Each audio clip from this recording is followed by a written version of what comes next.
Hello and welcome to episode 190 of the Arena Regulars podcast. I'm Zach, And I'm Jeff.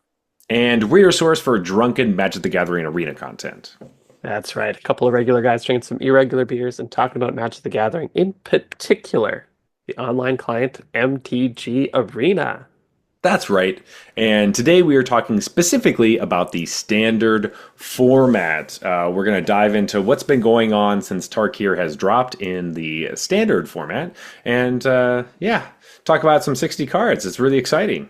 But first, each week we bring a beer or two and rate them on a scale from bronze to mythic, just like the tiers in Arena. So with that, Jeff, what's on tap? Tell me what you know about this beer. Well, those of you who remember a long, long time ago, Zach and I used to both each bring a beer and kind of pit them off against each other. So we're doing a bit of that flavor again tonight. We got an international battle going on. So we each brought a beer from our recent to semi-recent travels, and we're gonna have them against each other tonight. So why don't you lead off with what you brought to the table, and then I can talk about mine. All right. So I brought a beer. It is from Japan. This is from the Uchu Brewery, and it is called Master. It has a picture. You can see it's a little inverted here, but there's a dachshund dog, seemingly possibly made with AI, holding a hop that is on fire. So it has AI tones to it. Whether it was actually made with AI, I cannot tell. But it has that gleaminess to it. Not Yeah, to throw shade at it's anyone in who that actually made this style. image. It looks like the type of style Yes, that AI images the use. possible type of thing. But I just that you can kind of picture it if you're thinking about that. It is a double IPA. It's 8%, and it is the like double version of their regular IPA, which is called Space IPA. We did. I didn't look at the can. All right, so I did look at the can. It's all in Japanese, right?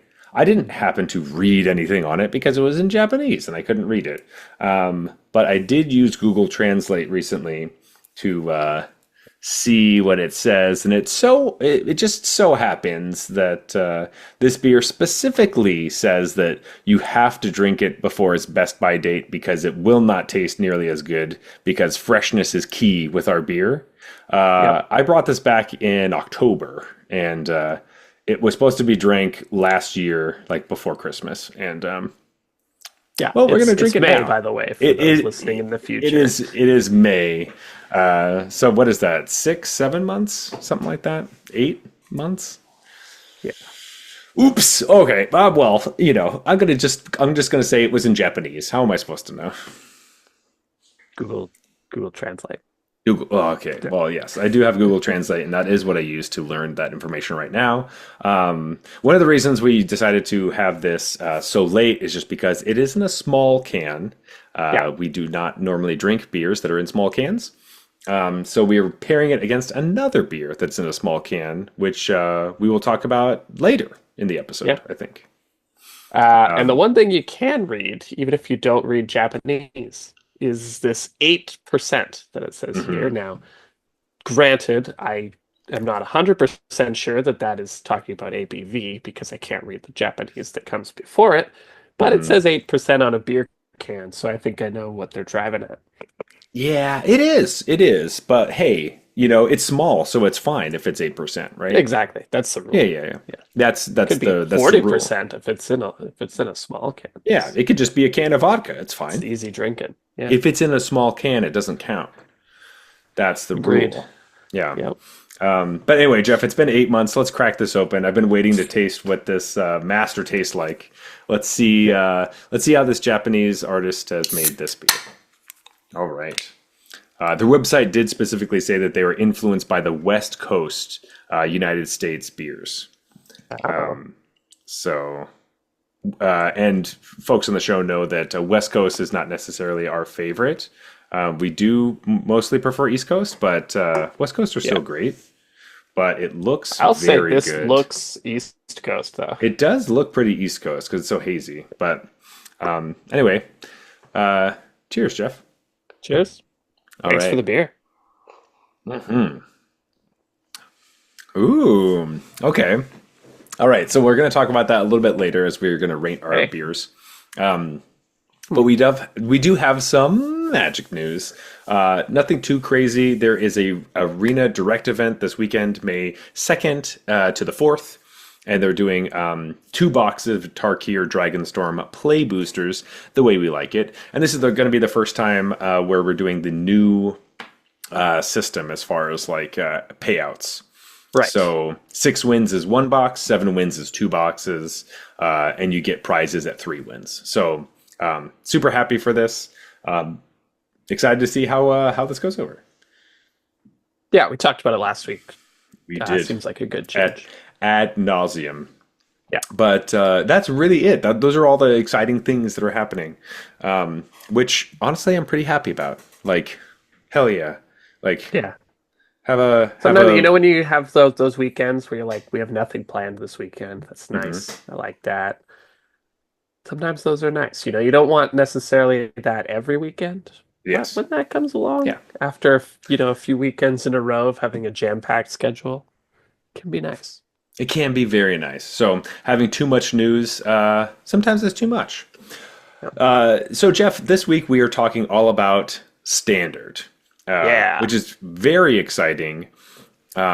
I do find myself playing a lot more limited these days, just because I've been streaming limited and doing that kind of stuff. So being able to devote some time into standard has been wonderful.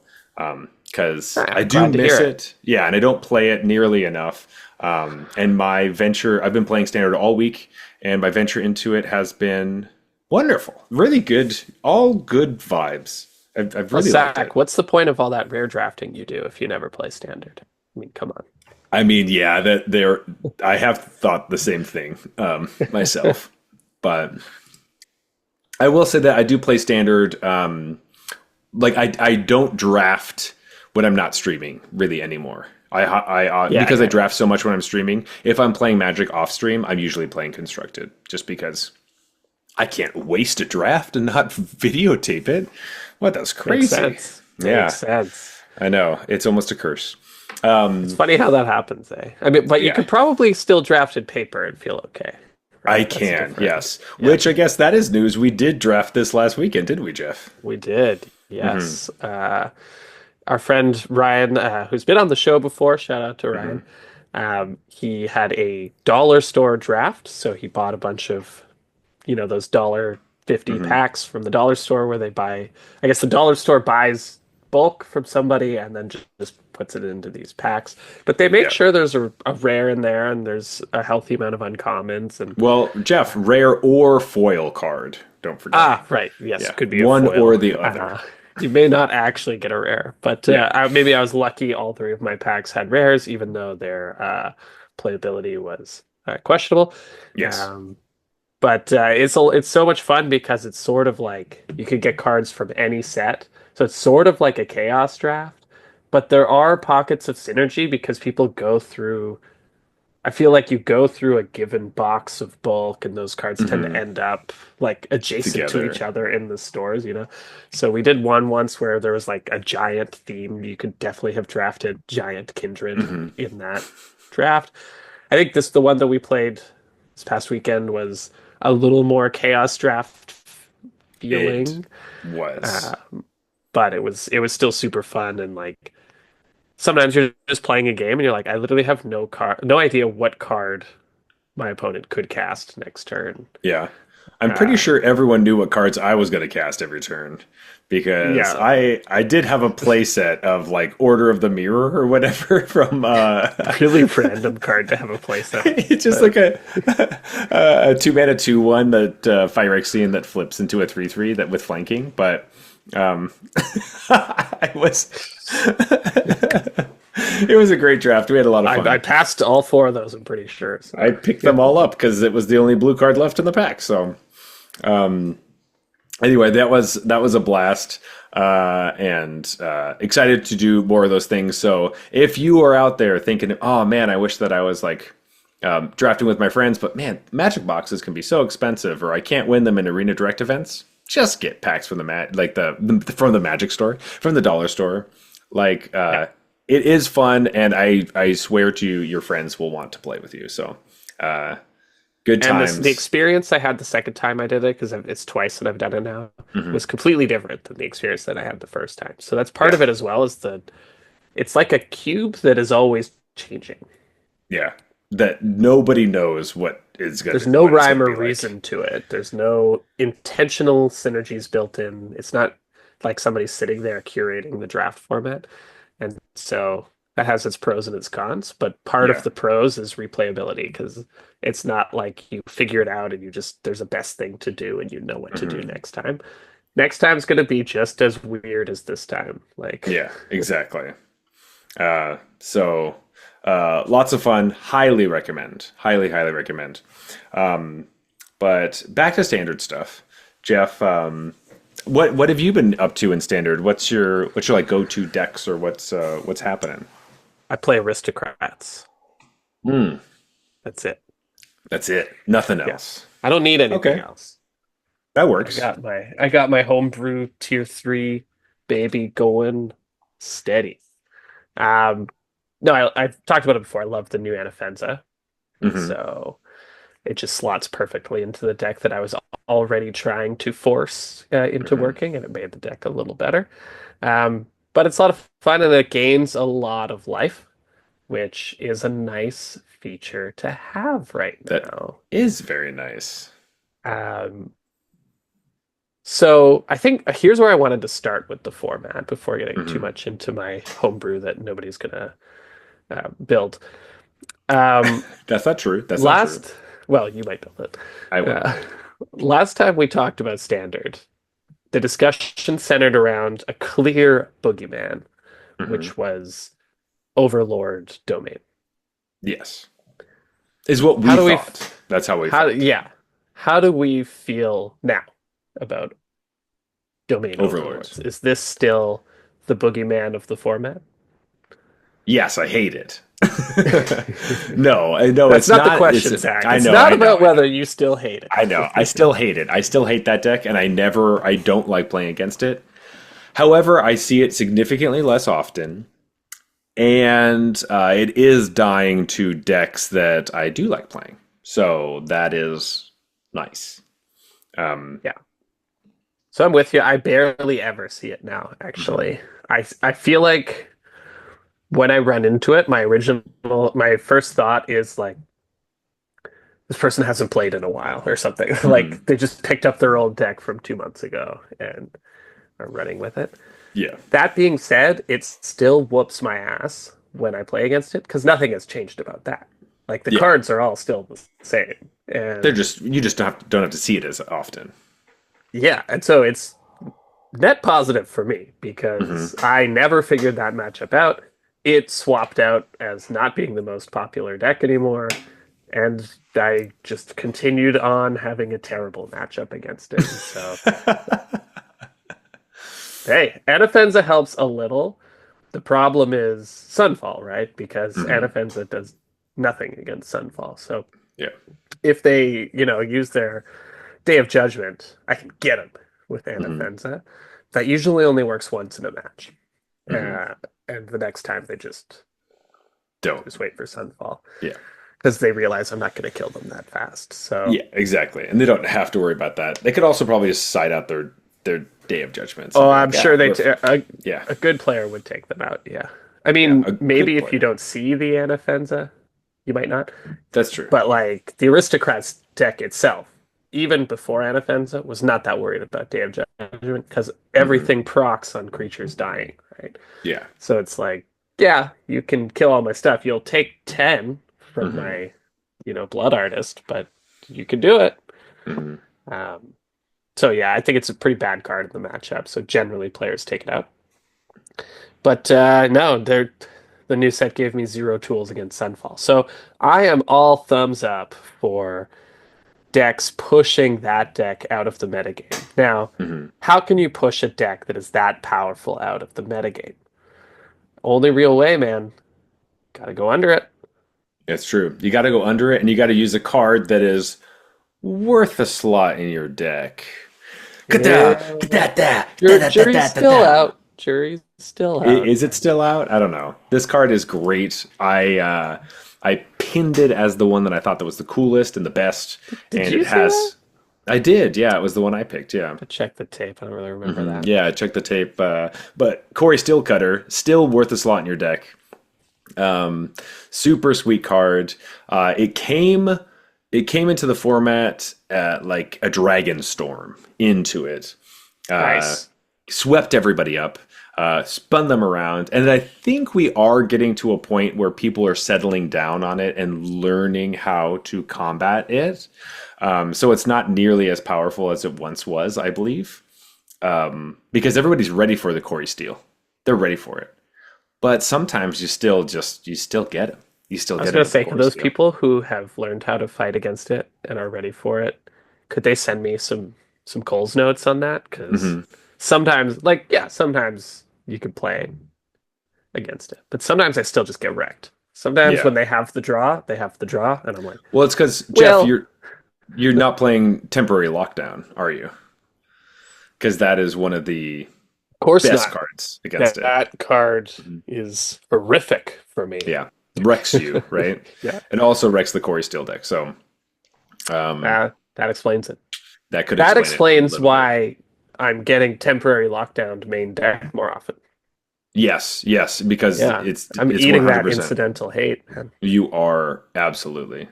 I have a lot of things to say about temporary lockdown and Corey Steel Cutter, um, but as far as like decks we're seeing constantly, I think it ultimately revolves around a color, and that color is red. Red Yeah.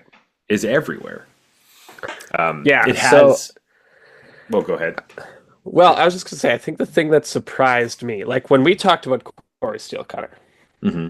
my main concern, I was like, yes, love it. My main concern was there are so many good ways to build red Hmm. already that, like, is this going to end up being the best one? And I think what's happened is that people have decided, or the metagame has decided, the best way to build mono red is the old way. Hmm. But there's a new deck that has shot through the rankings, and that is it. And that deck uses Core Hmm. Steel Cutter to its fullest. And when I first played against that deck, I was like, my initial reaction was like, this feels like you should just be red Hmm. because you're making yourself worse by, opening yourself up to color screw in an aggressive deck when a red deck could probably accomplish the same thing. But the more that I got my ass kicked by this deck, I was like, you know what? I think this is an aggro deck is the truth. Hmm. And I think the metagame kind of landed on the right thing. That if you're doing mono red, just do the old mouse thing. If you want to do Corey Steel Cutter, you should add blue to take full advantage of the card. Like make it all about Corey Steel Cutter. Hmm. And so I don't know. It's one of those things where at first I was just like, this is just like bad mono red. I'm gonna crush this noob. And then now I'm just like, oh no, not is it? Not is Hmm. it? Yeah, it's true. I played the deck today. It was really one of the first times I got to dive deep into it, and the deck I was playing was not necessarily one that is the top Like tier. I think optimized. I was playing I was playing one that's on the Gathering, the website, Oh, sure. thegathering.dg. They have a pretty good stock list. It's playing 8 draw spells. So you're playing 4 copies of freaking what's it, stock up, and you're playing 4 copies of Ren's Resolve. So those are your 8, like, well, those are your 8 draw spells. You play 4 ops, but I don't really count that as a draw spell because it's just just a cantrip, so it doesn't really count to me. Um, Yeah, but you're they playing opt because you play prowess creatures, not exactly. because you want to restock your hand or Yeah, anything. yeah. And so Stock Up and Ren's Resolve are the ones that really help you get there. Most of the decks are still playing Stock Up, I believe. They're not playing Ren's Resolve, and they're playing Hearth Elemental, which is from Wilds of Eldraine, which also lets you for like 2 mana discard your hand, draw 2 cards, and Yeah, then yeah, it's on yeah. an adventure, and it costs like 5 and a red for a 4/5, but it costs 1 less for each instant and sorcery in the Yeah, yeah. graveyard. Fuck that card. And that's one of the ways that the deck gets to get around things like temporary lockdown because you have this big 4/5 that does end up blocking Bezos pretty well, which ends up being something that's kind of frustrating. It doesn't like they just bounce off each other. They don't actually get to like really brawl. Having something a threat that's bigger than 2 mana becomes pretty important in that situation. However, this list that had so many like card draw spells, I did perfectly fine. This deck worked really well, even without the Hearth Elemental. And Ren's Resolve ended up being really smooth, working quite well, and hitting all those points I wanted. Really liked it. Like adding the blue for the Spell Pierce for those temporary lockdowns or any of those like Yeah. the board wipes was very nice. So That's when I I was on was board. Like at first, the split your mana is crazy. And then I mhm, got into this holding pattern where I was just like, they obviously have spell pierce. Like they mhm. obviously do. But like if they counter my spell, I'm kind of screwed. And if I don't play my spell, I'm also screwed. So you I got to like literally just have to like hope they don't have spell pierce. mhm. And then I play my things like spell pierce, end of turn, opt, trigger my Cori-Steel cutter, and I was like, fuck you. Fuck you. Fuck Yeah. you. But like, there's literally nothing I could do, and I was like, "That's why blue. That's why blue." That's why blue. And the other nice thing is, of course, you're playing the Storm Chaser's talent because you get a prowess creature, but then you also get to buy And it's back also any of your just a cards. very good card. You know what's really nice? Monstrous Rage. But wouldn't it be great if you could play Monstrous Rage 4 more times? Well, you can keep buying it back if you have to. I mean, most of the time you don't actually have to worry about that because you are just going to kill them if you cast it that many times. Yeah, But being able to get whatever you want back for your graveyard using the second mode on the Storm Chaser's talent is a very known entity. But this deck is awesome. This is probably my favorite deck right now. I knew it was going to be. I'm having a blast. I played it all day. I got a yeah. trophy. I kept playing on the ladder. I kept winning. It's so much fun. Um, I think if you put a gun to my head right now, and like, what's the best deck in standard? I would pick Is It Prowess because I think we're not even at the necessarily optimized list yet. Like I think mhm. there are still improvements that people can make, at least on a few of the lists that I'm seeing. Just because it seems like people haven't decided. Like some people Mhm. are playing a version that looks kind of like this, some people are like that, and I think you know people will start to converge towards an optimal One list. specific thing, yeah. But being able to Um, play like Monastery Swift Spear and Slick Shot Show Off with Monstrous Rage, like all those, Playing I so love many all good those cards. cards. That's Yeah. why my eyebrow raises a little bit at stock up. Not Hmm. because stock up is not a great card, but because it's 3 mana. Honestly, the 3 mana It sorcery. I'm just like, is there nothing else we can play in our honestly, 1 mana prowess creature deck? there's the majority of the time when I'm playing this deck, stock up is great because you have so much great selection, obviously. Yeah, And it was like in stock up is really important in the control matchup because control is coming back in the ways of Jeskai and Azorius. yeah. And you need the pure hard card advantage of getting what you really want. Reprint Um, Treasure Cruise. Am I right? Ooh, uh, uh, band Treasure Cruise, maybe. Yeah. um, but I will say that stock up was one of the number one cards that I was interested in cutting in sideboards. Was how do I get my Yeah, you need your go-to like card that I could Mhm. just cut from Yeah. it and And put I'm somewhere. like, you know what? We can run 2 stock ups instead, things like that. Yeah, I ended up because it's so adding expensive, right? It is so expensive. Funny that I say this, but I ended up adding a 4 mana planeswalker to the sideboard that ended up being something that was pretty interesting, which was the otter Ral Okay. Crackling Wit. Um, Did you also add a some land to your side? Because the list I'm looking at here, correct me if I'm wrong, but this looks like 21 lands. well, that's perfect. For a 4 drop? I Oh, only you play put two in the sideboard sometimes. and 4 stock ups, man. I take out some of the stock ups to play more expensive cards. You crazy man. It 21 works out lands. sometimes. I rarely get mana screwed. I guess You guess I what? I'm don't a red get player. mana screwed any more often than I do with my other decks.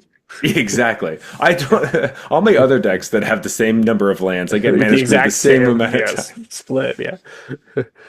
I guess opt helps. It does help. I think opt helps, and also this is the type of deck that if you flood, you die. Like you need to double spell so hard, and I That's true. honestly opt helps, but also Ren's Resolve helps a ton. Being able to do the Yeah. turn of like turn three Ren's Discard Resolve for a land. Yeah, land. yeah. No, you don't discard land. You just look for them because these are the impulsive draws. So you're just like turn three Ren's Resolve. I hope I get a land that's untapped so I can play opt or I can play Burst Lightning or something to get my Cori-Steel Cutter I working. totally thought Ren's Resolve was essentially Tormenting Voice. No, no, no. I It's thought it was way like a better. reprint of that. I haven't Oh actually no, no, read no, it. no. Okay. It's like it's a functional reprint of another card, but Gotcha. It's yeah, double impulse. yeah. So it's just a double impulse, which for and you get it for the whole next turn. Can be a little awkward when you reveal like a spell pierce or something, but I will say that just in general, I've really enjoyed it in this deck, and being 2 mana is Oh no, this huge. yeah, this So card seems good. yeah, I now I'm starting to remember the card that this is a functional reprint of. Yeah, yeah. yeah. There's a bunch of goblins on it or something, some sort of Yeah, yeah. I can't remember. But Pauper players were very excited with Ren's Resolve was printed because it gave them 8 copies They got of the that card. extra four Yeah. copies, right? Yeah. But anyway, uh, is it Is it prowess? Reckless Impulse or something like that? So No, is it prowess? Is the deck we're talking about? Reckless impulse. Yeah, that sounds about right. Yeah, yeah, yeah. it's something like Reckless. that. Reckless Impulse. You just said "is it" so perfectly. I loved it. I had to like take a second, like, is he serious? And then it's like, oh, you got me. You got me with the is it joke. Gotcha. I gotcha. Oh God. Anyway, yeah. Oh wait, I'm just spelling this completely wrong. That's why I can't find it online. But anyway, yes, Reckless Impulse. I really like this deck. It's a ton of fun. If it doesn't seem like it's a ton of fun, I have been actually able to talk to chat a lot recently about Oh, don't do like that. aggressive red decks and just how difficult they can be to play, Hmm. and that the word brain rot should just be kind of taken out of the vernacular for aggressive red decks, because the mouse deck, this deck, uh, I will just say, when you're like Jeff, we've talked about this for years, and you've Yeah. helped me like fully grasp this idea. But when your entire deck is 1 and 2 drops, essentially, it's really hard to know what to play on what turns and when you should do which things, because it can either lead to you winning by exactly the number you need or being short 1 point. And those are drastically different outcomes. Yeah, and I think the thing, and like you said, we've talked about this before, but I think the thing that's easy to do is, oh, just didn't get there. Hmm. Like I guess I didn't draw right or Hmm. whatever. And it's like, well, sure, you could say a deck takes no skill if you always attribute your wins and losses to variance, Hmm. right? Like then no Yeah, deck takes skill. The exactly. point is that yeah, you had a whole bunch of decisions, and those decisions matter so much more. Like Hmm. when the game's only gonna last 3-4 turns, your decisions matter a lot. Hmm. And I think I realized it mostly just by not being able to play red aggressive decks successfully and having to just be like, well, I suck at this. Why do I suck at this? And then Hmm. like building up from there. And you Yeah. start to realize, and you talk about how recently the red decks have been, it's sort of obvious that they're non-trivial and take some skill. But I think this has been the case always. Yeah. It's just like it's more clear. Wizards is doing a good job, I think, of making it like obvious that there's a lot of skill Yeah. into Well, piloting these things. I also think Wizards is doing a pretty good job. This was something I heard today as someone was trying to explain that their friend in their commander group was explaining to them that Wizards is pushing the red cards to make them really strong so that mono red decks are strong enough in the meta that people would buy those cards so that they can make money because it's an easier deck for newer players to play. That was the idea. And I was like, I think that having a good red deck or a good aggressive deck is important for the meta to have, and Wizards wants that in the meta. And yes, that is helpful for newer players because it's the simplest game plan, which is just kill your opponent as fast as possible. That's a very easy game plan to get behind. How to do that is kind of complicated, and it's a lot harder to pilot than you think. But I don't think that they're doing this to get money. I don't think that that's a streamlined way. Secret layers, that's how you make money. Like alternate stuff, raising prices, those are how you make money. Printing strong red cards, that's not how you make money. Like Right. that's just not how it works. And not to go too far off the deep end, but that's usually how conspiracy theories are, is like the motivation is always money. How the actions that are being taken actually make more Make money. them money. That part's always and it's like, well, Muddled. I don't know. I'm not a magic doctor. Like, Yeah. I Well, don't. obviously, step one, collect underwear. Step two, step three, profit. That's Right. yeah, the And underpants gnomes. Like that's what goes into all of that stuff. So and then when you're like, I don't know if that makes any sense, it's always like, are you it's trying like to say that Wizards isn't trying to make as much money as possible? They're not after it's like, profits? I'm like, like don't, no, don't think I said don't no, think I I said didn't say that at that. all. What I No, I said said is that that your crazy plan doesn't yeah, make them more profits. printing strong red cards does not make them profits. Right. Printing strong cards will, but eventually might be problematic. That's a different It has to be conversation. But red. Uh, but in through all of that, I think that I exactly what you're saying before, where if mono red isn't using Cori-Steel, which seems like a mono red card, but ends up going in a different type of aggressive deck, and we get to have two separate aggressive decks concurrent in the format that are both interesting with each other. That's sweet. I was also, is it prowess? I'm able, there have been matchups where I can jockey my way around a mono red deck coming at me and yeah. win the game out of nowhere. That's the So, matchup I'm most interested in because I haven't played either side of it. And so yeah, I think I wanna build the Is It Prowess deck just to play and mostly to absolutely. understand that matchup. You But should.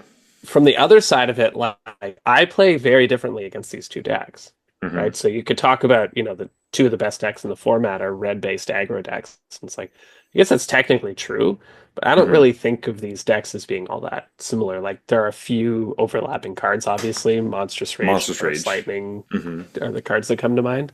Yeah, But like the way you play against mice and the way you play against Corey Steel Cutter, very different. very different. Um, and so and I think, something you mentioned when we were talking just now about the conspiracy theory of printing good red cards to I make know. money. Hmm. Um, it's something you mentioned lines up with an opinion I've held for a long time, which it took me a long time to come to, and now I've sort of realized is that the formats where a red-based aggressive deck is tier one always end up being, or maybe put it this way, my favorite formats are always ones where a mono red or not a red aggressive deck is tier one. Hmm. Yeah. So it's not true that formats with a red aggressive deck being tier one are always good, but the Hmm. opposite is usually true. That when I look back at all the formats that I've enjoyed the most, usually there is a red aggressive deck that is tier one and viable in the Hmm. metagame. And I think You it's a need. super healthy part to just like you can win this way. Mhm. The biggest thing is that like making sure that it is you can't laugh at the aggressive deck. Like Yeah. you need an aggressive deck And to red is almost always the reason, but the I guess it doesn't have to be red. Like no, it could it's be been mono we white in the yeah, past. I've got like that's what I was gonna say. Mono white has been one of those decks in the past. Um, Yeah. but a deck that keeps everyone honest from like you can't do just crazy bullshit. Like you will just die to this deck if you try to do those things, and it brings people down from like the clouds of like the more they start to build into fantasy Christmas land, magical Christmas land or whatever. Like the white decks or the red decks bring them down to be like, no, no, no, no. You do have to come back to Earth, and we are playing a game, and I am trying to kill you. And you're like, right, right, right, right. That card that I play that costs 7 mana that doesn't do anything until my next upkeep isn't the best card I think that it is because it just doesn't do anything right now. Which the red decks will kind of prove to you at points. I will say that, like, obviously we're talking about mono red and is it prowess. There's another red deck that's less aggressive but also strong. And the cool thing is we have two different decks that are this color combination. But the first one I want to talk about is the branching evolution of our Jeskai or Azorius or whatever Oculus deck as it's moved into its kind of feels like its final form almost. Is it moving towards Azorius? No, no, no. I'm saying that it was the Oculus deck Oh, it moved was from. Azorius originally. Yeah, Yeah, yeah, okay. it was like it was kind of like Mono Blue did some types of things with this, but then we got Helping Hand, so it branched into Azorius, Right, and then we got right, right. Oculus, which made it so much stronger, and now we're moving into Red because we have Fear of Missing I Out. was like, are people cutting Fear of Missing Out? That's insane. I No, want to no, no, talk no, no, about that no. now. So I was just like, whoa, whoa, whoa. But yeah, no, Um, I see what you're saying now. That makes sense. Yeah, that like it's this deck that like is changing colors and morphing and forming, and I think this three-color version of Jeskai Oculus or the Oculus decks has is the most interesting and exciting to me. Yeah.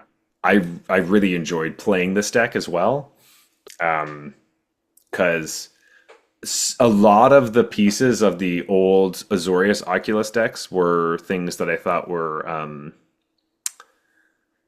not as it was a fine deck. It just felt super graveyardy, you know? There were aspects of it that were like gimmicky, right? Yeah.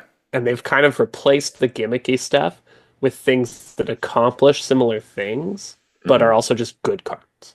And so you Exactly. can just lose to the good cards. And I think in modern deck building, it's almost a requirement that like the card quality is so high even in standard. Because Hmm. it used to be that like standard you'd have to play some stinkers just Some because stinkers, some it's like how junkers. draft you never really quite got the 23rd playable, so you'd have to Yeah, play some yeah. stinker.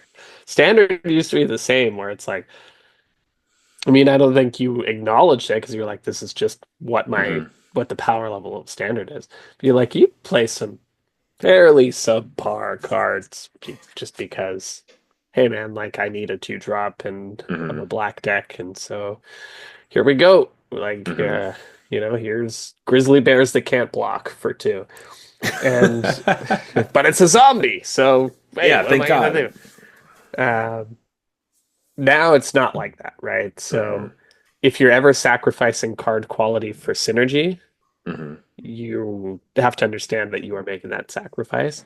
And the decks that are the best aren't going to make that sacrifice. They're going to be synergy and card quality. And that's Yeah. possible now. And this deck's, like you said, a good example of it, where it just kind of rises through the ranks as it picks up that card quality and Hmm. even extends into other colors to do so. But it starts out as a bit of a like meme kind of deck and then just ends up being like, well, even if I side in my graveyard hate, like they could still just beat me. Uh, Hmm. the one thing I'll say is like the list that we're looking at here, because you mentioned the Gathering, has 1 copy, but I've noticed these people are cutting Inti. Like I almost Hmm. never run into it, so they're obviously crazy, and that's a total mistake. But other than that, I do love the trajectory of this deck. I agree that Inti is a great card and should continue to be in the deck. And I never cut Inti from in Never. sideboard. Never. So Should be obviously, at least 2 copies, probably 3, but fine. mhm. I I would say understand two if you say I don't want copies. to play 4. I get that. Yeah. Definitely don't want to play 4.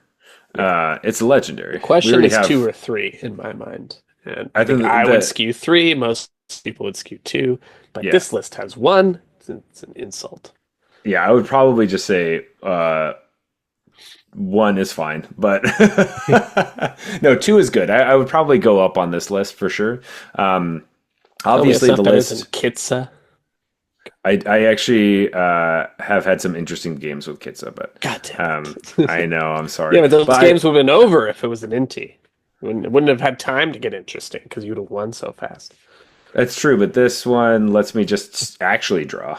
Anyway, so the deck, of course, is trying to get a Horde Oculus in the graveyard and reanimate it with either Helping Hand or Recommission. However, older lists were also playing the Haughty Djinn and doing a lot more graveyard stuff, which Yeah. was bad for games 2 and 3, which is the most important because there's more games post sideboard, right? And So even they've been printing so much like good cards that kind of help you hate on the graveyard yeah, just incidentally random recently things. that like you would just get hated out main deck sometimes as well. Exactly. Yeah. It just like happens.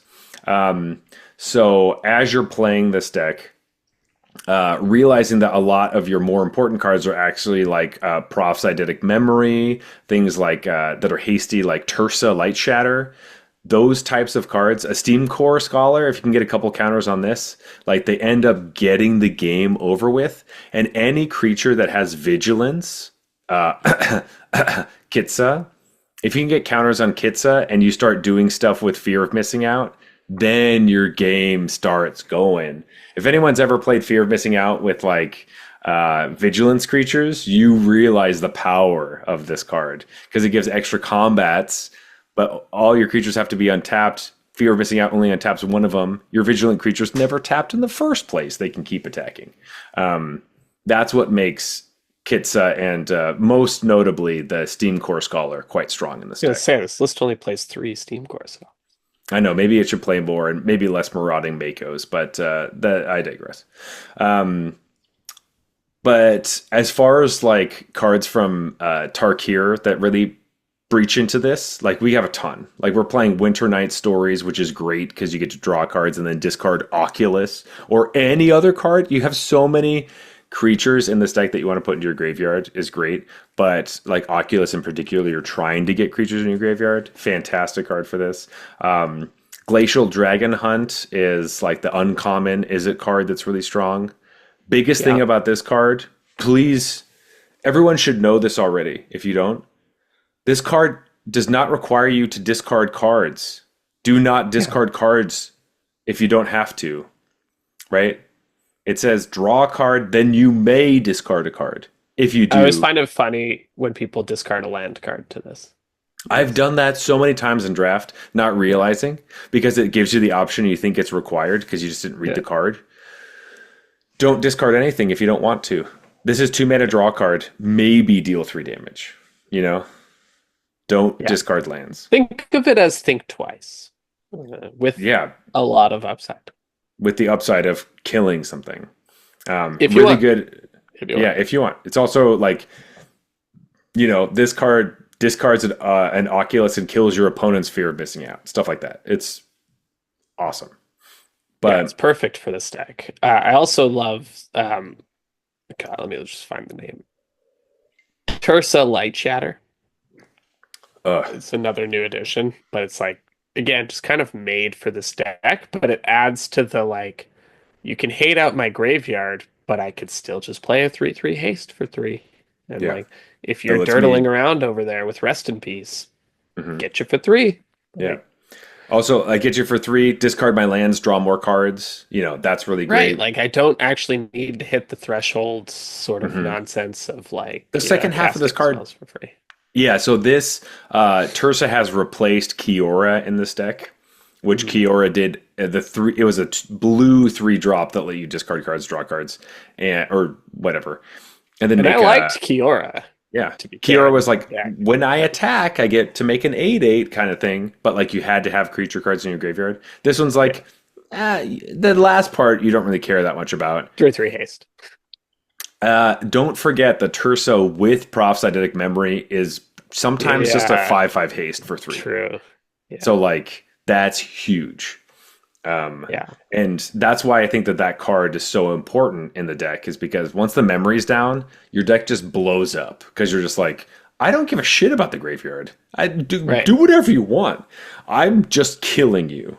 And I think you Um, can even like I'm not seeing a ton of it. Maybe it's possible in the list we're looking at, but like you could side out the helping hand sort of mhm. Oculus package and just beat people down if you think they're going to over sideboard into graveyard hate, right? Like you can make Yeah, yourself not 100% resilient to graveyard because a lot of your cards still care a little bit. care about But it. if Yeah. but Abhorrent Oculus and then the white cards are really the only things that really care. Mhm. That become bricks if you get It, rest in peace or yeah, whatever. if it very much is. If your opponent turn one Ghost Vacuum, because I think Yeah. Ghost Vacuum most of the time is enough to turn Oh off yeah, your entire Ghost Vacuum is reanimation great plan. against this deck. Yeah, Yeah, yeah. because it's like it doesn't even have to be like, oh, turn two, rest in peace. It's just like Ghost Vacuum. You're never going to be able to target anything. You're just like, Yeah. all right, so these are just all dead. It is like 10 cards in your deck. So sighting out of it is kind of hard. So I usually do half of it, be like, half the Oculuses and half the reanimation spells, and just sometimes they don't have it, and maybe it works out. Yeah. Um, But you play so much like loot type of effects that if mhm. if there's a dead card, you just ditch it, right? That is true. Yeah, you just exile it, and you're like, whatever. Yeah. Um, the sideboard is running some planeswalkers, which are again important. Kaito Cunning Infiltrator and Chandra Spark Hunter, both cards that are great when your opponent's not expecting you to start getting value, especially in the control matchups, which often are the Rest in Peace matchups, which are Yeah. like, oh, let's slam a Rest in Peace. You don't get to do that, and I can wipe the board. You're like, well, at least I have a planeswalker taking up and being able to kill you. So a great deck. Also a lot of Love it. fun. So many decisions being made. Oh This yeah. one's a little If bit anyone's bigger because all claiming the this cards are deck like is 3 mana, but is like trivial to play, like they're every out to card, watch. Yeah. every single card is like, hey, what's good in your hand? Because Yeah. nothing's just like draw cards. It's like, hey, you have to pick the best ones. Which one do you hate the least, Yeah. or whatever? Or it's like, discard something. It might not be good right now, so just figure out which cards are Could be good. good later though. Yeah, because sometimes you're like, oh, this helping hand is going to be so much fun, but you're like, I don't really have anything going on. Maybe I'm supposed to discard this helping hand and just beat them down with my creatures. I And you're like, know. and you have to make those decisions constantly. And that's what the deck is asking you to do. It's just like reevaluate your hand every like twice a turn. You're like, Right. oh god, okay, let's do this again. So I think this deck helps if you're skilled and can quickly change your mind about what is happening on the board and how the game is supposed to shape up. Because you could hold, like, I think this deck rewards you for holding on to cards for like 3 turns and then realizing it's worthless and getting rid of it. Right. Like killing your darlings in this deck is like, you know what? It's not about that anymore. Let's do this other thing's working. So let's get rid of the other plan. Which speaking of, the beer that we were drinking is why the super insanely skilled Japanese team brought this deck to the Hmm. last Pro Tour Yeah. Ugh. because they are very adept at making, like those guys in particular, are very adept at making these types of decisions, and Yes. deck That's like just suited them. absolutely. They made it look so easy that I was like, I should go play this deck, and then I was like, whoa, this deck is garbage. Why did they trick me? And I was like, oh no, it's just because you actually have to really Crazy. think about every single move you make. You know what? Yeah. I'm just gonna go play something else. Hmm. That was my like my talking point about it's like mono red decks where it's like the only player that I constantly see in the top 8 with mono red is Riku Kumagai, and he's just like Yeah, always playing mono red for some reason and dominating. I'm like, this yeah, guy knows his shit. It's yeah. crazy. But those players have always like existed, and Yeah. their existence was like part of my original motivation too of like it can't be true that you know, you're It's just brain dead. up to the mono red gods. If it's Hmm. always the same person through like a 10-year Hmm. span, even when mono red's good, when it's bad, it's always the same Person winning. person Yeah. in the top eight or winning. Then it's just It. like clearly there's skill Hmm. involved. And this person has they've done their 10,000 hours or whatever the stupid thing is, and Hmm. they know how to play mono red decks. And I do not. So how do I get a little closer to where they are? Yeah. Uh, I love it.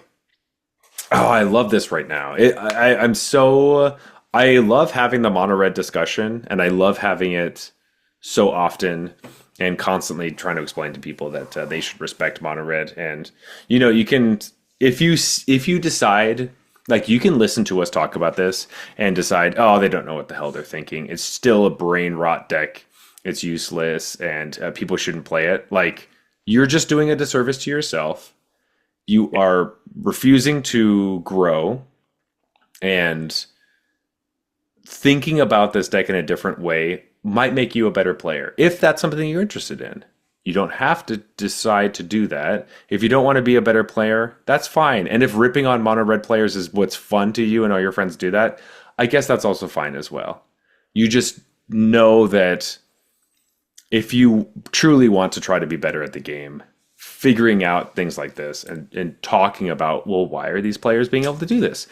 If Monoran is brain dead, why is no one winning all the tournaments with this deck? Because this deck isn't winning all the tournaments. Do you know what I mean? Like, Yeah. just just open yourself up to something different, perhaps. You know? And we've talked about this before too, but even that idea of opening up, if you start accepting, that, oh, I want to say reality, Hmm. but you'll start trying to identify weak points in the decks. And the reason I say Hmm. that we've talked about this before is we always say play the deck that you're unable to beat, and you'll have that perspective from the other side of the table. And wow, it will not seem as impenetrable or as perfect as it does Yeah. when you're on the other side, right? When you're playing Oh against it, boy. you're like, this Hmm. deck has no weak points. Then you play the deck, you're like, this deck is a friggin' Swiss cheese of weak points. Yeah. Like Yeah. the Like, holes are everywhere. How do yeah. I keep this shit together? Oh my Yeah. God. Yeah. Oh, I drew a lightning bolt. Okay, I won. And Yeah. then from Yeah. the other side, you're like, well, they had the lightning bolt. I guess I'm fucked. Like They this deck always is had it. perfect. Yeah, Yeah. exactly.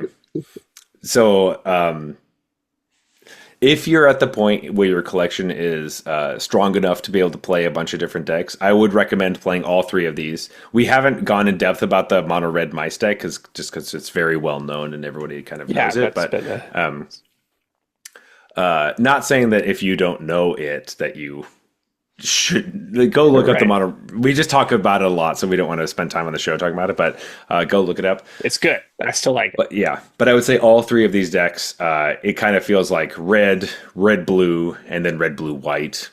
All worth trying out and playing, and they all feel very different. They're all very strong and good Yeah. and fun. There's lots of fun, and that's the most Yeah, and important I part. personally enjoy playing against these decks, so I don't have any issue with them, even though I don't usually pilot them myself. Hmm. I've been I've been known to grab the mono red deck once in a blue moon, and Yeah, super fun. that's the The number old one deck I always tell people to play is mono red. So the old Torbran Embercleave days really got me on the though mono red train. that There was was pretty fun. It there was was so much math in those games. Be like, yeah, you're at and 17. Yeah, I'm pretty sure you're dead. Let me just think yeah. this through. Like, and then you get to Those the end, you're like, yeah, I have 36 damage. Yeah, yeah, okay. 36. That was a lot.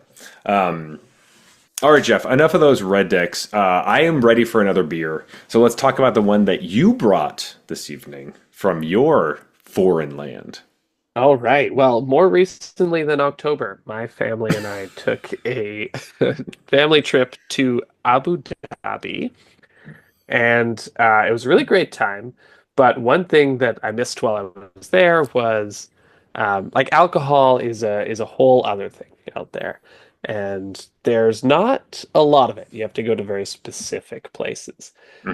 And there's actually only one craft brewery in the entire country. And, you That's know, wild. I know. And this country actually, borders Saudi Arabia. And I have to imagine there's not much brewing happening there either. So this is like one of the only breweries in the Middle East, essentially, one of the only craft breweries, happened to actually be in Abu Dhabi, not that far from where we were staying. So we had to go there, and I just picked up like as many things as I actually could. It was more like a brew pub, to be honest. Like you go there and it's Hmm. like a restaurant, and but it was massive. They had tons and tons Oh, of okay.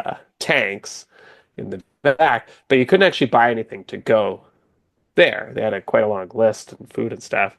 And so I asked them, and there was this one store that they shipped cans to in like downtown Abu Dhabi, which is not close to where this brewery Hmm. was. And so the next day, I had my friend drive us out there, and they had three different cans from this brewery at this store. And so I was just like, give me everything you got that's craft beer, and they gave me these three cans. So this one is the IPA.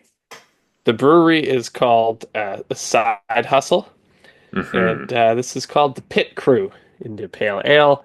And their can design is very charming. It's like some camels that are doing a race, but they look like they're having a great time, more so than too worried about changing tires or anything. The pit Yeah, crew looks like they maybe had a few too many pit crews here. So absolutely. Yeah, there's one camel on the side that's shooting itself with fire or something in its neck. yeah, Like perhaps accidentally or maybe on purpose. I don't really know if you're into yeah, that. who knows what that camel's Um, into? Uh, yeah.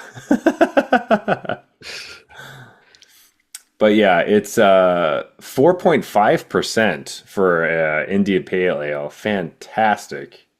Also, it seems very Aether Drift themed, in fact. yeah, this would have been Yeah. perfect for that. But awesome. I'm so excited to try this. Man, getting beers from other places, like crazy other places, is so fun. Yeah, What a, especially when the culture is so different, especially around beer and yeah. alcohol, which Hmm. a lot of places are, right? So, It's true. yeah, this was wild. And also, like, the brewery was it's just like a different thing. They're clearly not necessarily a lot of beer drinkers out there, right? So they're more Right. trying to explain and show you the Sure, sure, craft sure, beer sure, sure. world more so than here. I think we've hit the phase where it's a little more like, oh, you don't know what an IPA is? Like, Yeah, yeah, yeah. you Oh, know, that's really embarrassing for you. Where they're like, here, okay, so like the there's IPA different. is 4.5%, right? So, Yeah, yeah. And we're like 4.5% for an IPA. yeah, That's quite low. it's all about accessibility. Yes. But sweet. Pit Crew. Let's check it out. I'm excited. Yeah. But while we're talking about different non-red decks, I guess, sorry, that was supposed to be a transition. It did not. I was too focused on the beer. Yeah. I think we should talk about decks that are not red. And as we drink this beer, that is also a bit clearer than the last one we had. Ooh. Okay, cool. So I have the perfect deck. Gruel Okay. aggro. Whoa. Um, Gruel aggro. no, I think the thing I wanted to jump to next is the Pixie decks. How do you feel about the Pixie decks in the current Hmm. metagame? Because I feel like there was an intermediate phase there, but before the dominance of the red decks, and after we spoke last time about the Overlords, where Pixie decks were maybe tier one. Hmm. Like, I think it'd be fair to say, I don't know which version was best, whether it's Orzhov, Esper, like Hmm. Demir, well, probably not Demir Pixie, but Some Demir Pixies decks were pretty. Oh wait, well it was Demir it Bounce, was but yes. Demir Bounce. Yeah, it was Demir Fear of whatever. Hmm. But the bounce decks that Hmm. basically what they want to do is pick up the stupid Enchantments. the 1 mana discard spell Hopeless over and Nightmare, over yeah, again. and win the game, yeah. Um, how do you feel about these decks? I always acknowledged that they were fine, but I was Hmm. never scared to play against them. They never struck the fear in me that I feel like is necessary for me to call you tier one. It's like I have to be like, Hmm. oh shit, I'm playing against this deck. I feel like they struck the you are so annoying, and I know That's I'm a gonna different lose to chord, though. you. That's a Well, totally no, different chord to but strike. it was very much like you're so annoying, and I will still lose, even though I feel Right. like Like, and okay, so like you did get that expectation of I'm probably going of to lose this loss. game. Yeah. Yes, but that's because I was playing decks that were possibly a little bit more aggressive, ones that cared more about my creatures, where decks that you're playing don't care as much, perhaps. Definitely. And so those ones, the hopeless nightmare, not as worried about the fear, not fear of missing out. The nowhere to runs were a bit more of a tough point for me Yeah. because that was always like, oh, they have nowhere to run.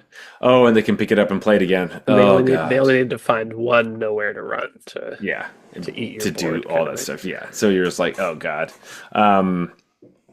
But I will say that they haven't seemed as scary when I've been playing Cori-Steel decks because I have as many tokens as I have cards, and it's the thing I'm worried most about is losing a bunch of cards in my hand. And luckily, I have a bunch of card draw spells, so I'm okay. Right. And so they have been significantly less scary since then. But I would like to talk about some pixie shenanigans I've been up to because that's the Okay. last deck that I played this week. I played the Orzhov Bounce deck, which is also on The Gathering, the website that we're using. Isn't that nice? Alrighty. Yeah, I just helped you with that. This is like a lower tier deck and something that looks kind of funky, and I was excited to try it out. So the deck that is in place is specifically using the Pixie package, which we're talking about nurturing Pixie and pure Pearl Kier. Sun Pearl Kieran. I was getting all those words mixed up. And you're also playing your own main deck temporary lockdowns to beat up on all the aggressive red decks. This deck wants to eat aggressive decks. However, Spot to be. it is a really low cost deck itself, which is pretty interesting. So, purposefully, you are playing all your hopeless nightmares and your nowhere to runs and all of your like momentum breakers and stuff into your own temporary lockdowns, which then you pick up yourself, which with your pixies to then trigger them all over again and Of kill your course. opponent with multiple things.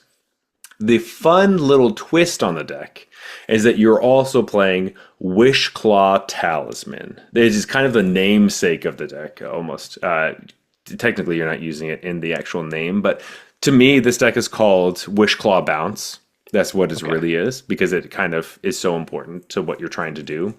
Wishclaw Talisman, if you don't remember, this is an old card from original Throne of Eldraine. However, it was recently reprinted in the Foundations format, as far as not in the draft format, but in the just regular set stuff. So it is in standard for the next 5 years.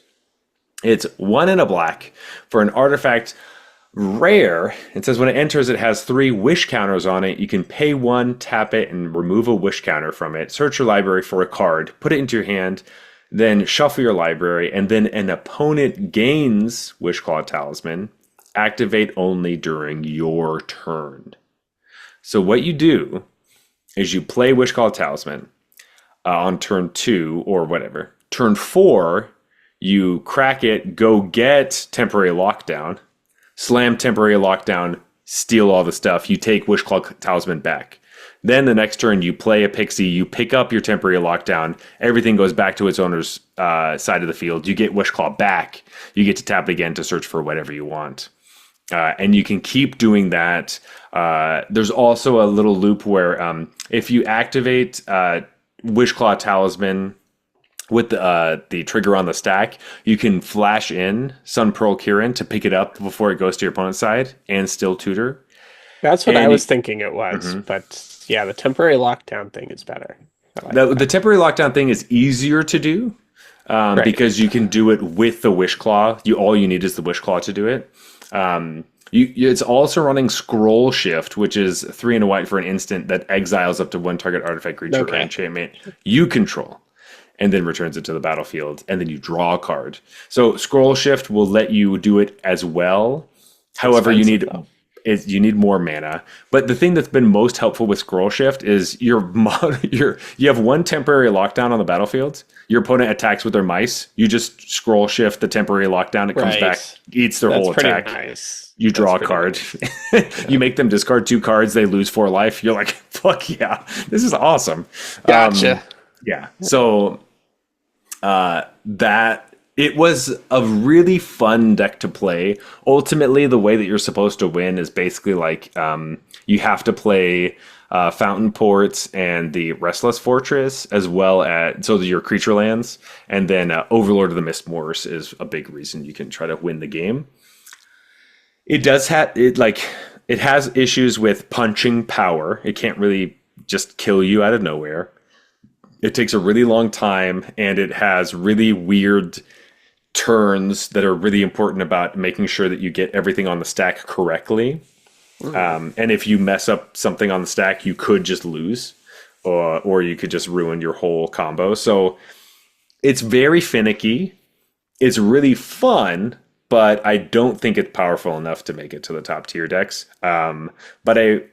If you have the wild cards, it's a riot. It's a riot to play this deck, but definitely not.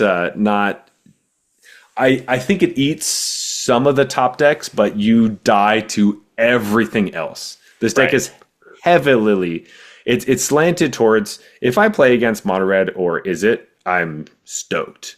Right. Every other deck, I'm just crying. It's so awful. 'Cause It's just lockdown's the super good worst. against Cori-Steel Cutter too, in particular, Yes. because it mops But up all of the tokens. if you play Jeskai Oculus, if you play against like demons, if you're playing against Oh, control in any sense, it's the worst. You feel like you just have a bunch of little tinker toys, right? As opposed to like, yeah, I'm just every card I play destroys their whole attack, and it's so amazing. So that's it can be rough if you don't hit those aggressive decks, but it does eat aggressive decks. So depends on yeah, your I meta, I appreciate guess. you talking me through that because I've seen that list going around, Hmm. and I'm always like, what is this list? But it makes sense in that context. It's like it's all just about temporary lockdown, Yes, essentially. all about temporary lockdown. Uh, Neat, neat. You mentioned demons. I think basically the last deck I want to talk about is this mono black deck that's been going around. I don't know if you've seen it, Hmm. um, but I guess is that what we calling it? Demons. Um, Yeah, I kind of say like if it's mono black or Golgari, usually it's kind of between those two, but they tend to play demons and care about demons. So, yeah, I'm good with that. Like it's always weird. The demons decks always play like 4 or 5 demons, in mhm. the whole deck if you don't count Unholy Annex itself. Oh, I Um, count Unholy Onyx for sure. Yeah, well then at that point, I guess you're playing like 9-ish demons. But yeah, I thought this take that I'm seeing on it recently is kind of cool. It's just full in mono black. Plays the speed demon Hmm. as one of its demons. Archfiend of the Dross is the classic. And then it's playing Karsi Revenant. Hmm. Hated card from Limited for me. So this was the card that stomped me in my first ever Tarkir Limited game, and I was like, "Fuck Hmm. that That's card!" right. I felt like I was basically in an unlosable situation. So yeah, that guy's made his way into Standard, and then it's basically like mono black control, and I like to see this whole the return of MBC, like an Hmm. old school kind of archetype with this demon's twist on it. I've mostly just been running into it more recently, so that's why I feel like it might be on the rise. But it definitely harkens back to some of those old demons Yeah. decks that were successful like a while ago now and maybe kind of fell out of popularity. I remember them being Demir, which is why I was like, oh, cool. We cut that shit and just play sort of mono Mono black black. control here. Yeah. I think I've seen some Golgari-ish versions, mainly because they want to play like artifact and enchantment hate. Right. So being able to play some green cards, or if they're playing, I don't know. I think some people have tried to do beanstalky stuff, but obviously it doesn't fit with exactly what they're doing. I do like the Speed Demon Shieldred vibe. Yeah. Like both of the like Shieldred into Speed Demon is just the worst thing that you could just. It just feels horrible, especially Yeah. with And the I mean, decks if you're I'm not playing. removing the Yeah, Shieldred, yeah, troubles afoot anyways. But yeah. Speed But Demon will certainly accelerate it. yeah, talk about a Speed Demon, am I right? Oh, But yeah, that deck I have been seeing a lot more of. I think it's also a deck that I think some newer players are kind of excited about just because demons are quite exciting. It is funny that we're talking about demons as opposed to dragons, where we don't have a ton of dragons. not really seeing them. I will see the only dragon that we're really talking about as far as like Tarkir Dragonstorm is Shiko. Mm, Shiko decks are, I would consider them in the world of like blue white control and Jeskai control. Those are the two sure. kind of control-y decks. And I don't like seeing either of them because control decks in general frustrate me. But the Shiko ones in general play a little bit more 4/5 creatures, which I just. Beza 4/5, Shiko 4/5, Shieldred 4/5. I don't like 4/5s. I want them to no longer print 4/5s. Can you stop, please? I specifically You don't. can ask them. I'm gonna email them honestly Yeah. because like Hearth Elemental is one of the cards I'm supposed to play in Prowess or whatever, but it's a 4/5, so I refuse. You know, like Oh, I do. on principle. I like Yeah, how you on stick to your guns. It's like I don't want four principle. fives on my team. You know, like in Yeah. sports when people are like, "Oh yeah, you hate this guy, but you'd love to have him on your team," and I'm always like, "No, I wouldn't. I would be Mm-mm. like, fuck, I don't want this douchebag on my team." Get off my That's team. you with four fives. You're Yeah. like, you know what? I don't want them on my team either. Don't be a wuss. Be a 5/4. Come on. Like Yeah. seriously. But like in all seriousness, control decks are just decks that I tend not to enjoy playing against, but I do love I'm an aggressive player. Control decks are I'm supposed to Right. There's that eat very them, like but defined like mhm, stabilization line yeah. that you only really get from that matchup. Yeah. And it's Where it's like, very firm and did you can did see they hit it. that stabilization or not? You can feel it. It's Yeah. like visceral. You're like, It's they like got it. they Fuck. slam the Beza or they slam Shiko in and bring back their like lightning helix and you're like, oh my god. Oh Yeah. my god. It's like they So got there. It's like one or two life. You're like, mhm, if I just drew, something. something. Yeah. It's the worst when they get to turn 5 and they're at 8 and you're like, we're so screwed. Yeah. Because That's like way too soon much. there's Way too way much. too much. They're like Yeah. soon they're gonna be at 11 and they're gonna be getting a bunch. It's Yeah. just like there's They're just gonna be above 20 before I know it. Like yeah.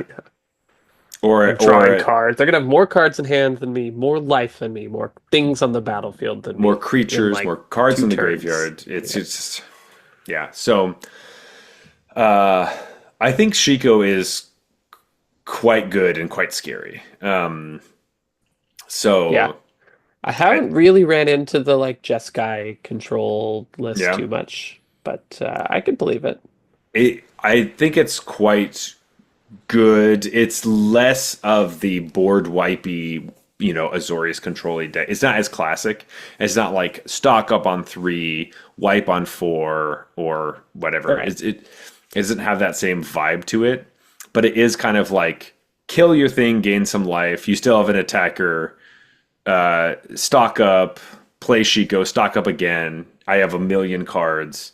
Uh, just kill the important stuff, leave the other things around type of deal, where it still feels controlling, but it's not like really mid-rangey.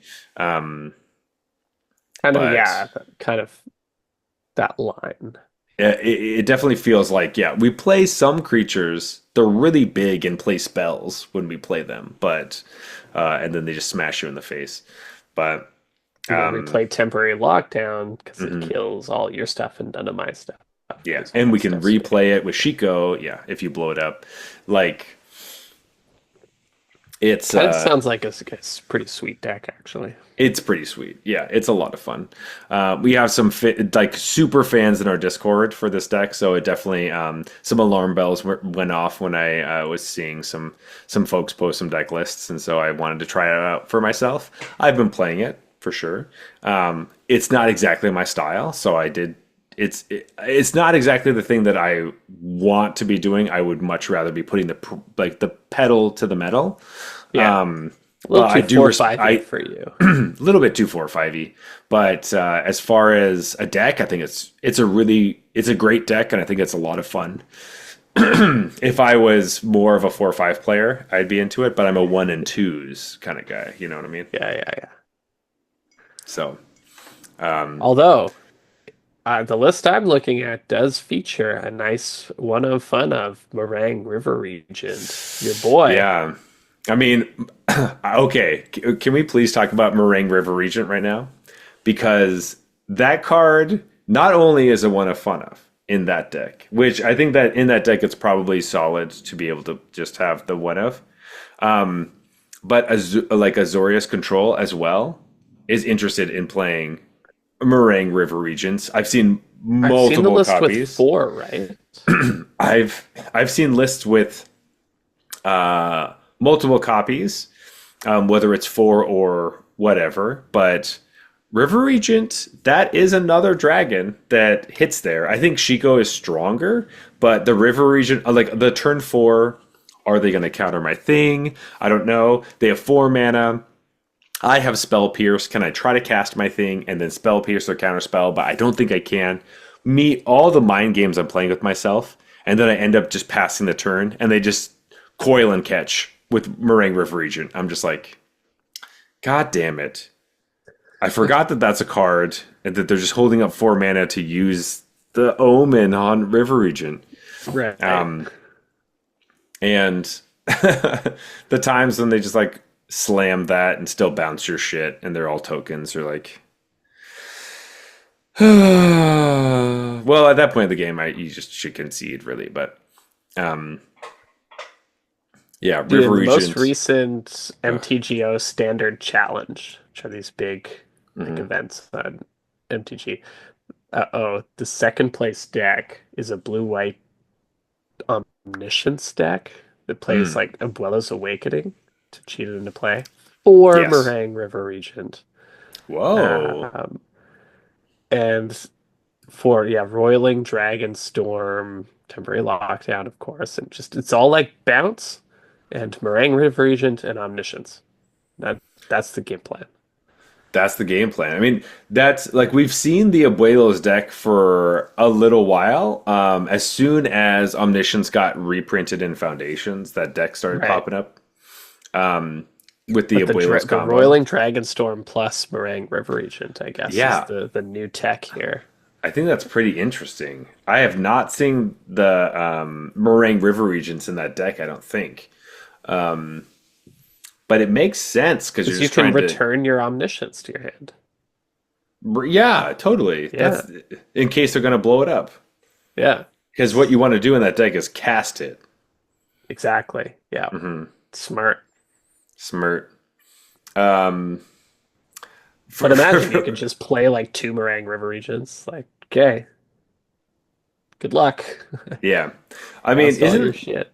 that deck is usually playing Invasion of Arcavios, right? To be able to take cards from your sideboard. Is that kind of what you're trying to do? And then you win with like Jeskai Revelation a million times? This list doesn't have any of that. It's just pure blue white, and it's just Omniscience, and it looks like your Oh. game plan is to win with Meringue River Regents. Wow, that's wait. That's crazy because all the ones I've ever played with had Invasion of Arcavios. That was like Nah, this the this cuts the bullshit, man. 4 Buelos, 4 cuts the Stock Up, 4 bullshit. Omniscience, 4 Roiling Dragonstorm, 4 Lockdown, 4 River Regent, then a bunch of like random stuff. Thunder Interesting. Trap Trainer. I don't even know what this card does. Thundertrap Trainer, that's a good card. Runs a But couple of those bad boys. But interesting. That seems crazy to me. That like, because like the old thing was like, you play, you Abuela's Awakening the Omniscience from your graveyard with your opponent's removal on the stack for the 1/1. You cast, or like before they have a chance to target it. Actually, that's what it is. You get the thing, and then you put Omniscience on the stack before your opponent can kill your 1/1 that is Omniscience. right. Because you only go for the combo You if you play have the two second Omniscience. Omniscience. Yeah. That's the only way that it works. You play Omniscience, you draw a bunch of cards, you play Invasion of Arcavios, which when it enters, you can search your library, graveyard, or outside the game for an instant or sorcery card you own, reveal it, put it in your hand, search your library, shuffle your library, whatever. So you play what a Jeskai Revelation in your sideboard. You get to draw a bunch of stuff, and then maybe you Meringue River Regent, bounce the Arcade Invasion to your hand, recast it, get it from your graveyard, recast the Revelation, and go over and over and over again until you dome your opponent for 4 until they die. So that's as soon as you see Invasion on the stack, that's when you give up. But interesting to see just the Meringue River Regents doing work. That's cool. I like that a lot. That's very fun. Yeah, and hey, I just this I person like this person yeah. did well with it. I like that. One of the things this deck wants to do as well is they're playing a couple copies of Blast Zone in their Nice. Yeah. what is it, land slot, because Blast Zone is another card that was brought to us, I believe, by Foundations, right? Yeah. It's all these cards that I didn't realize were standard legal until people start playing them against me. And I'm just like, are you serious? Are you serious? This is a... Oh, no, this is a Blast Zone was from Brothers War. My bad, my bad. That's been legal for a while. How did I not know the Blast Zone was legal for that long? My bad. That's on me. That's on me. Maybe Oops. it's because Blast Zone has been legal for so long that you assumed it was part of the core set. I guess that's true because it does seem like either people weren't playing Blast Zone or it was just, I don't know, it felt so I mean, old that maybe it just came back, or I haven't seen it I feel like Blast recently. Zone has been, now that you mention it, it's been around for a while, it just hasn't really mattered, It hasn't right? mattered at Like, all. it's not good against fast decks, it's not good against Hmm. slow. Like, it's only good against a very specific kind of deck. Yeah. So I've seen people play it on like trying to get counters to like 2 so they can blow up steel cutters and stuff, or if they're blowing up, they will blow up little things, but they'll just like sit on it for a while because Imagine some. if Blast Zone didn't enter with a counter. Now we'd be Oh talking. God. Now we'd be talking. Oh, that's just not fair. You can't blow up all those tokens. Yeah. You have to enter with the counter. Um, It's one of those classic things where they think like the card design reads like entering with the counter makes it better, but it actually mhm, makes it so much worse. yes. But thank God it enters with the counter. Yeah. I don't want Like, my treasure tokens get blown up. no, I don't want all my monks to get blown up. Well, You that's the have to part that would be nice. no spend a turn, spend a whole turn so that you can make sure that you can blow up my steel cutters because don't be killing my monks in combat. Um, ugh, blast zone. Anyway, it's rotating out soon. Apparently, yeah. God, and I didn't even realize it was here. Um, I feel like I've seen it kicking around, it just never mattered, and that's why I never picked it up really. Like I've had a couple times where it like looked like it was going to matter, but then the game ended. I it's just too lost, yeah, but it's like, usually too but right, it didn't like blow up. it's Like, so slow that either they yeah, find another solution yeah, or I just kill them. that's Like true. That is true. That's kind of been my experience with it. But as far as like the Abuelos decks go, it is a combo deck that either kind of does its thing and wins or Yeah, spins its wheels and loses. Um, so you know, sometimes it's just hold up mana, even if you don't have it, so they can't go for the combo unless they have two omniscience, because they right. won't. Yeah, it's one of those So classic matchups where it's like, don't mhm. tap out. Yeah, just Even don't if tap you out. got nothing, you're not allowed to tap out. So yeah, which is hard because then of course you're gonna not deal as much damage as you want. But what are you gonna do?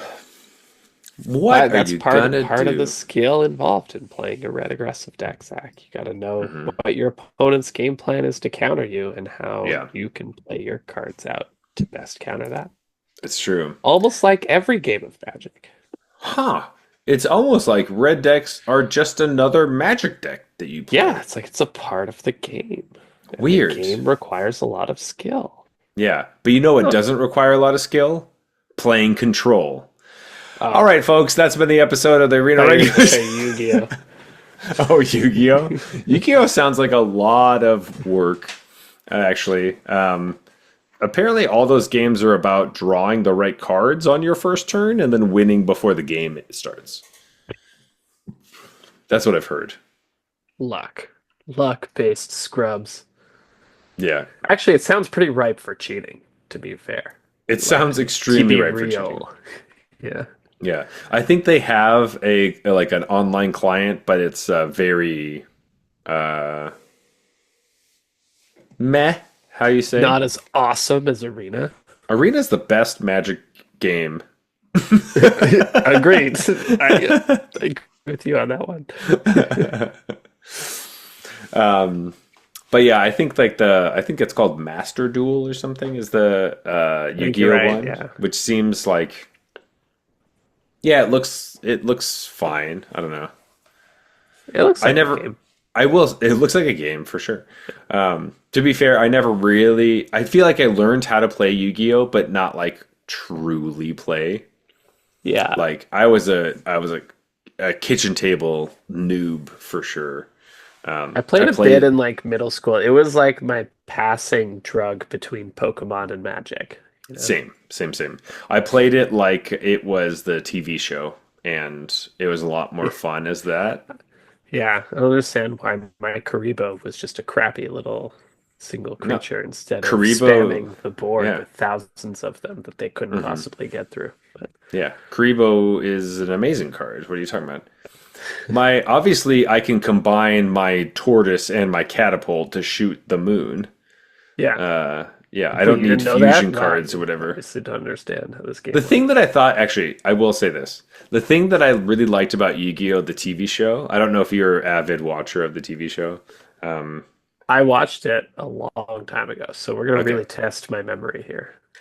All right. So this isn't very specific about it, but the Oh, biggest okay. thing I liked about the show is that obviously they did this because there's Japanese and English languages, right? So they just didn't want to put any words on stuff.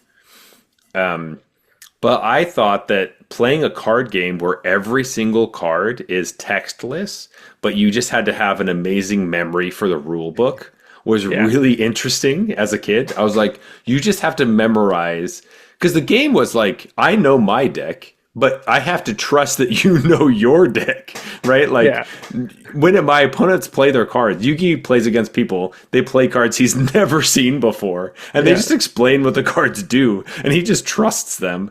But like, and then yeah, he figures out how, like, oh, I know my cards so well that I can figure out how to beat their cards in a way that they didn't realize because I've read the rule book so well, but I also didn't read any of their cards in the book. You know what I mean? yeah, Because all the cards are just a picture and then like a power and a toughness and then like the stars on them for how much and many creatures you have to sacrifice or whatever. yeah. It's also attack and defense sack. Okay, Something I'm such a sorry. Yeah, Yu-Gi-Oh noob. right. My bad. Yeah, they're in the thousands. But I Yeah, thought that was so interesting. Just like, oh, I play this card, and then you have a memorized thing about it, and then oh, I forgot this rule that if I put these two together, this thing happens. yeah. There's just It just doesn't exist in the game because it doesn't make any sense. But I liked that a lot. And it led to that meme. Like, I agree, I love that. But it led to that meme about Pot of Greed. I Hmm. don't know if you've seen it, but it's like, what does that do? And they explain Pot of Greed every time. And Pot of Greed Hmm. is divination. Like, it draws two Yeah, cards, which yeah. allows me to draw two cards from my deck. And like Hmm. every opponent he's ever played explains Pot of Greed. And, like, Uh-huh. anytime Pot of Greed comes up, they explain what it does. And it's like the simplest card in the entire game. And it's also, from what I understand, like pretty busted It's in busted. Yu-Gi-Oh! Yeah, Like, it's because it's free. free. You don't have to It's pay. It's not yeah. divination. Anything. Pay 3 mana. You No, just do it. And so it's no. just It's like like, Ancestral Recall, but 0 mana. Like, yeah. So it's just like this meme about like every time they explain it to Yugi, and he's like, oh no. It's just like, dude, do you not this has remember? got to be the most famous card in the whole game because it's stupidly good and like Hmm. simple as hell. And like, of all the cards you have memorized, you don't remember what Pot Yeah, of Greed does, dude? yeah. Like, and you don't have it in your own deck for some fucking reason. Like, I don't even understand. Like the fact that in the first episode he's playing his deck and doesn't know what Exodia is, that it's in his deck. yeah, Huh, I get all these stupid hands and legs and shit. What the hell is this? And then he yeah, gets the final piece of Exodia. Is like, oh, I win the game because it's the most powerful thing ever. It's like, yeah. what is your deck? Okay, wait, real quick. Jeff, this is a tangent. We were talking about standard. I want to talk about standard events very quickly because I played against a Okay. Yugi player yesterday. And so I was 4-0 in my standard event playing Jeskai Oculus. My fourth opponent was a mirror match of Jeskai Oculus. Really tough, razor thin, barely Yeah, yeah, won. yeah. I don't even know how I did it.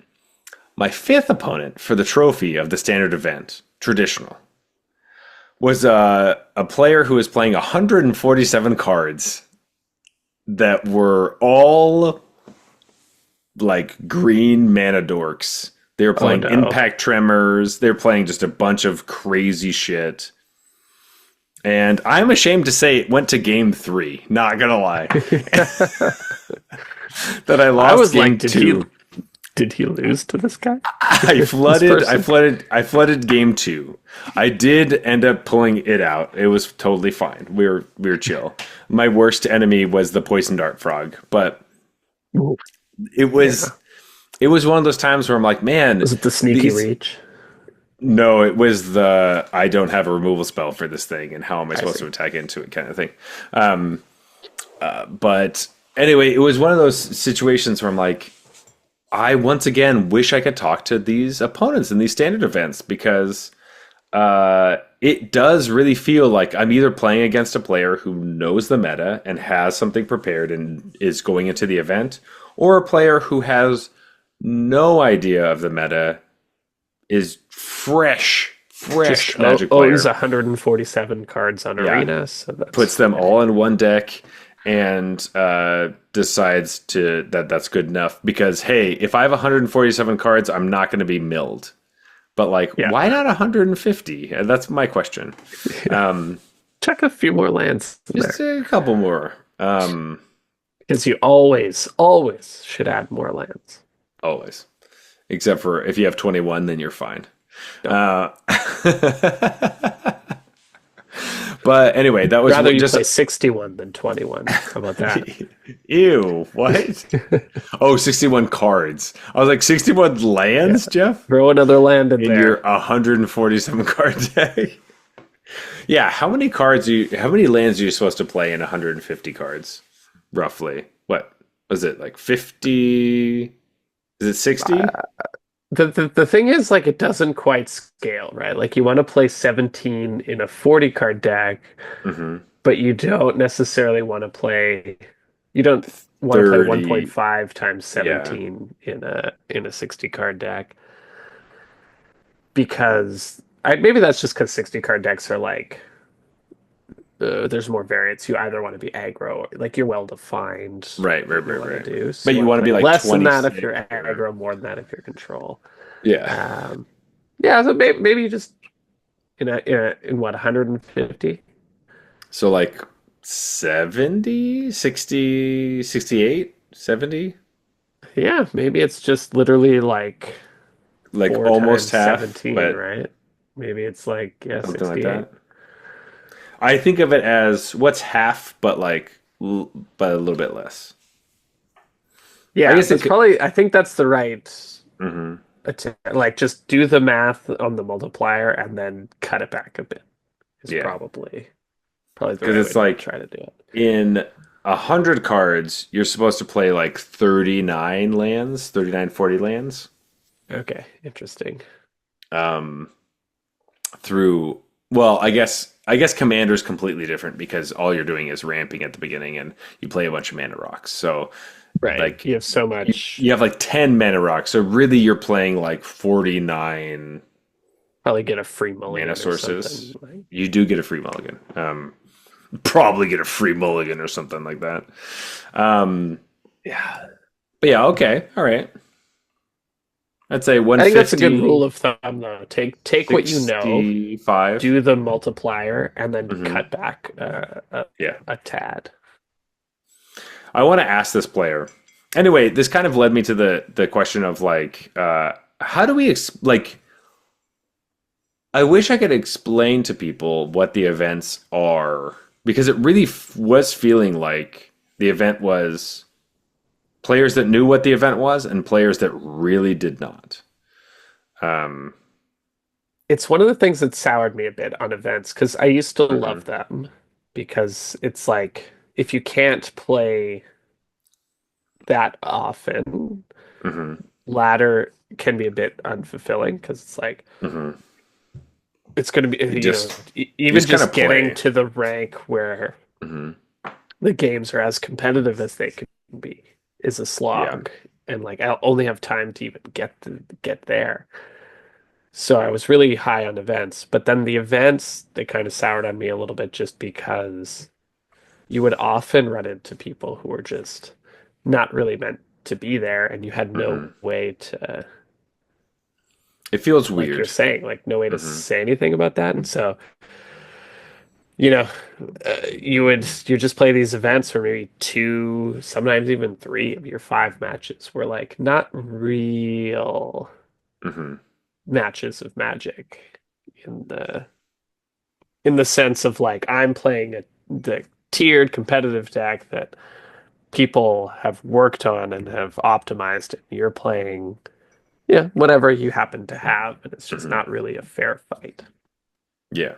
Which is funny because it seems like people are taking a reprieve from ladder to play an event to calm down a bit, which is the Right. opposite of how I view it, where ladder is kind of just the sludge of the game, and you play an event to test your skill.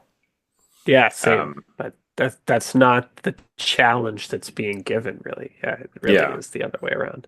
exactly. And so I don't know if there's a way to explain to newer players or just to explain to people like, hey, this is supposed to be a bump up from the ladder, not a bump down, mid. I don't know.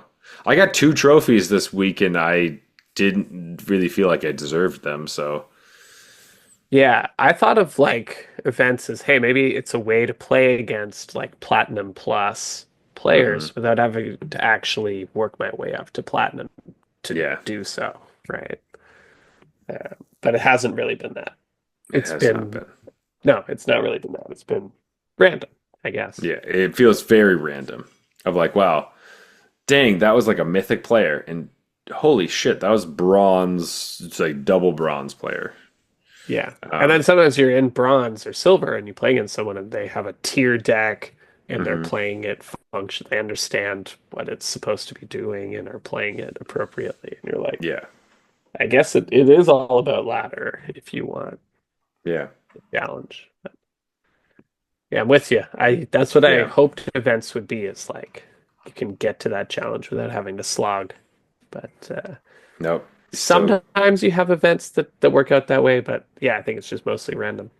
yeah, it feels a little random. So anyway, was interesting to jump back into those.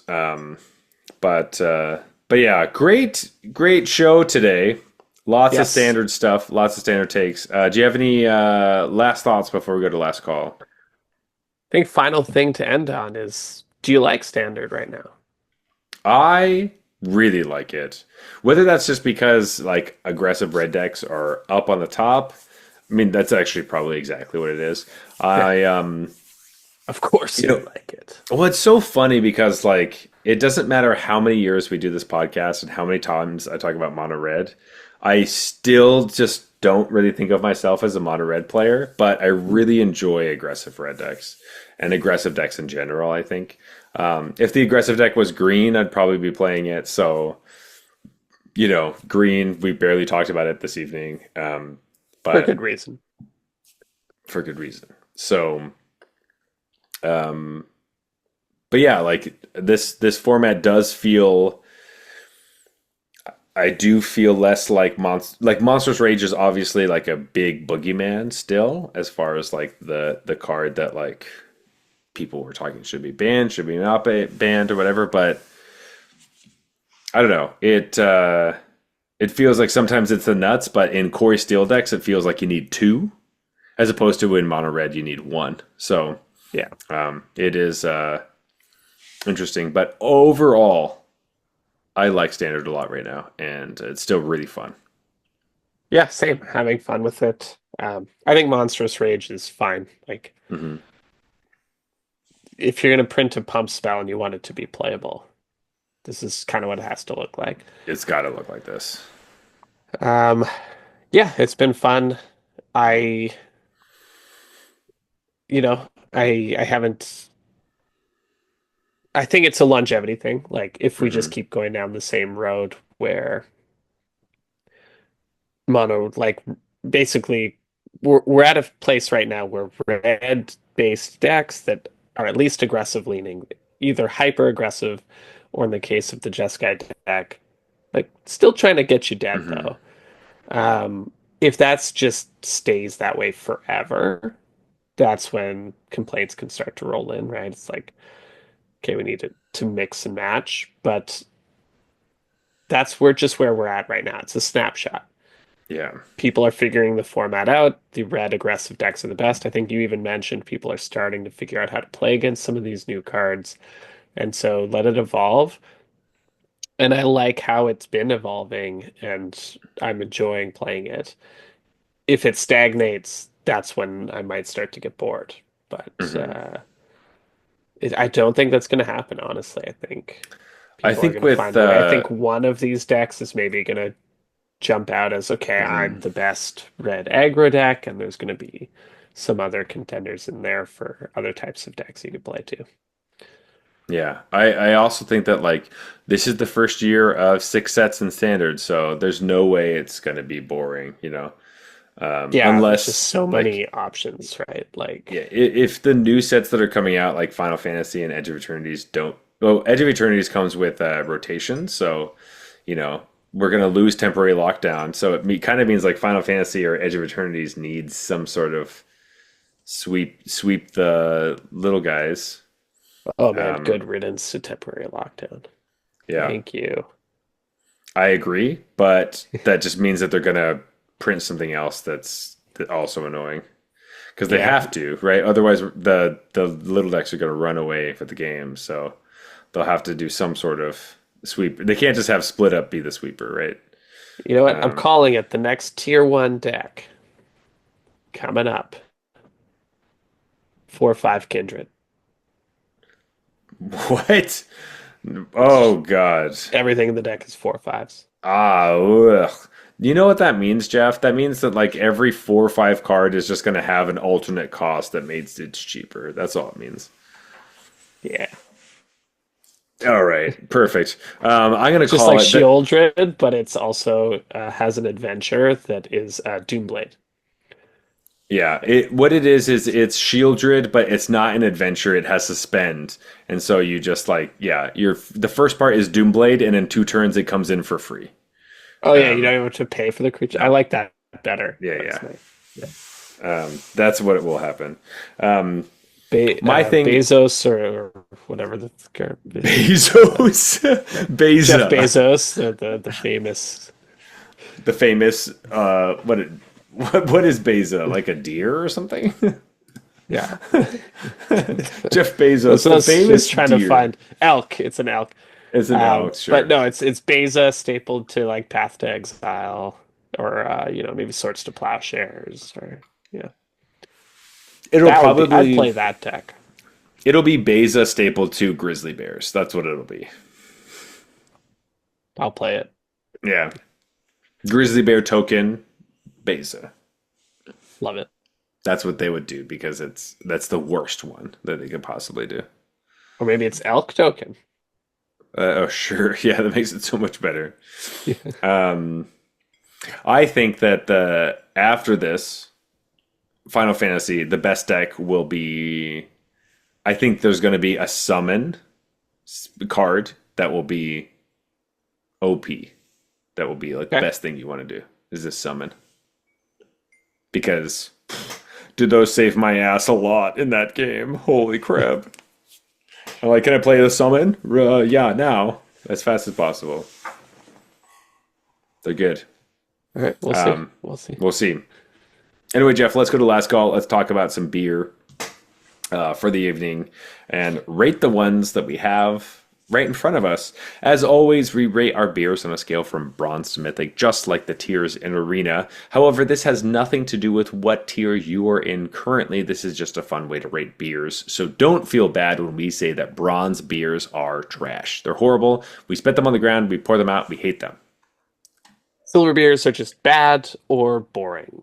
Either, uninteresting microbrews or macrobrews. Gold beers are fine, but you wouldn't really drink them again. And platinum are solid. You would totally drink it again. Diamond beers are exceptional. You like these a lot, and you share them with your friends. And mythic, these are the best of the best. These are the Cori-Steel cutters of the beer world. Yeah, that's right, baby. Cori-Steel Cutter. Ah, love it. Okay, Only Jeff. somebody could have predicted that this could. Interesting. It's like somebody did. It's crazy. Yeah. All right. Do we want to go old school and pick our favorite beer for the evening? And Sure, hold it up? let's do it. All right. Here we go. I'm ready. All right. I'm ready. All right. Here we go. 3, 2, 1. 1. Master. Master. Yeah.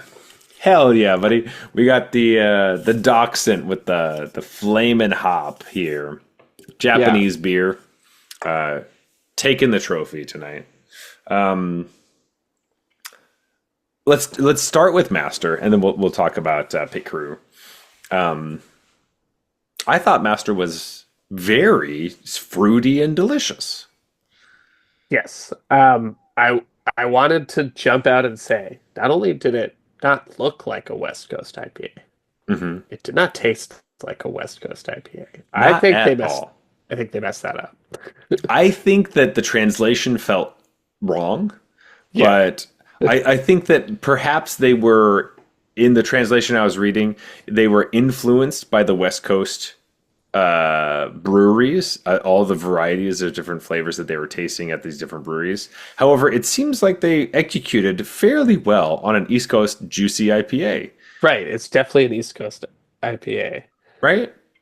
My theory, like working through it, was like maybe they were just inspired by beers of the West. I think that's must have been the translation issue.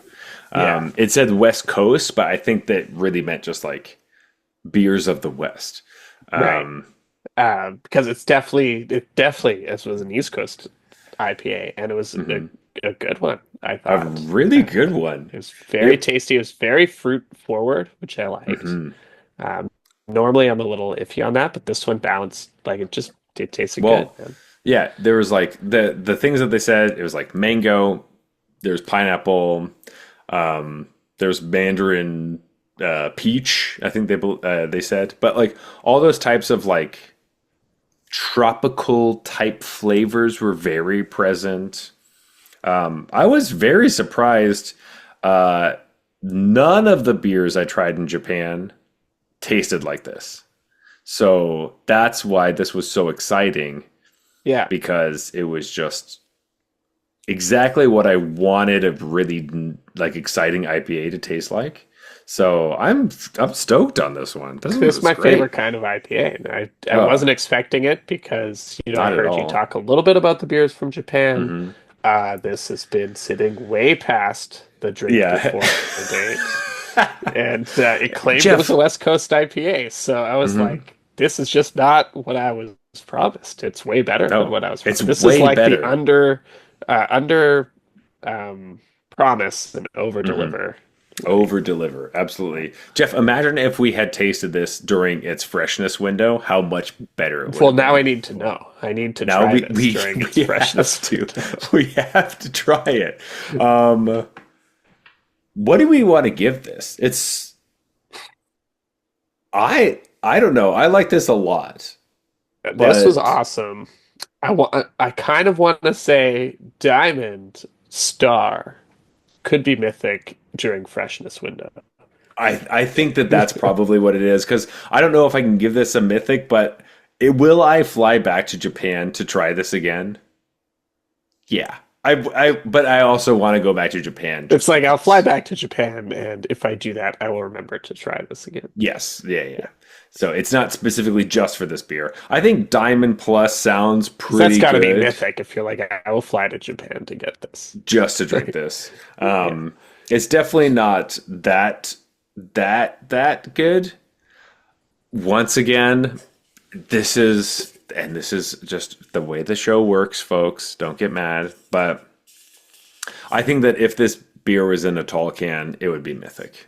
I think that that's that's probably also that's another asterisk. Like yeah. this If if this is Diamond asterisks, and we have a bunch of mhm. footnotes. Also, I kind of wish it was, I wish it had a more capable opponent tonight because It's true. it would have been nice to put it up against like an actual East Coast IPA That's true. That's true. that we like. Uh, but I'm wondering, like, it just kind of beat the crap out of its It competition tonight. it So it may have beaten the crap out of the pit crew for sure. yeah, Pit crew is the one of the most interesting IPAs I think I've had because it was not at all what I thought it was going to be, even a little bit. because it's like not an IPA, I guess. I can't. It tastes it tastes like hops, but it reminds me of like weed. Do you know what I mean? Yeah, it does have that which hops, by the way, they do have. If you Yeah. have like fresh hops, you can smell that kind of like funky floral thing Thing. Yeah, that they're weed very has going on. similar the way that like the actual plant looks close and like there's Yeah, a lot it's a of it that similar thing, right? yeah. It's like that acquired kind of, people Hmm. who smoke it a lot think it smells great, and people who don't are like that smells rank or funky Hmm. or whatever. Um, that is hops do smell like that. Your beer's not supposed to smell or taste like that, though. Yes. Yeah. So it's kind of one of those things where I'm just like, I think there were like execution errors Mistakes. Yeah. in this beer that maybe I'm a little more sensitive to from doing the whole home brewing thing. Like Hmm. I'm getting a bit of the diacetyl in it as well, Oh, and that really? that could Okay. be like can to can or whatever, but just like there are a few flavors that you learn to pick up from brewing bad beer yourself. Hmm. One of them is like a buttery kind of flavor. Yeah. One of them is like a sour appley is the best way to Hmm. describe it. And then this other one is like the kind of funky hops thing. And I Got get a it. little bit of some of that stuff from this. I don't know if I've had the funky hops issue before, but this immediately when I tasted it, I was like, this is definitely funky in some I way. think So, smells like weed is the best way to describe it. It's like yeah. if there's not hemp in this or like something that's supposed to make it smell like weed, then it probably shouldn't smell like weed. Yeah. It gives me the sense of like, am I supposed to be high right now? Almost like But hey, But maybe I, it's the perfect uh, beer to drink while you smoke. maybe, maybe I don't know. Um, but with Anyways, all that being, I didn't love this. I also But did I not love this. yeah. Where do you put it though? I I think I have to give this one silver. I think you're probably right. Like, Yeah. I'm not going to turn this down, Right. but I did drink the whole thing.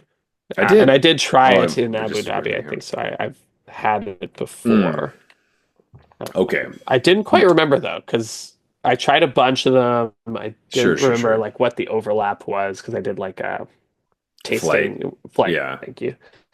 And then I picked up whatever they happened to have. I think this was one that I tried.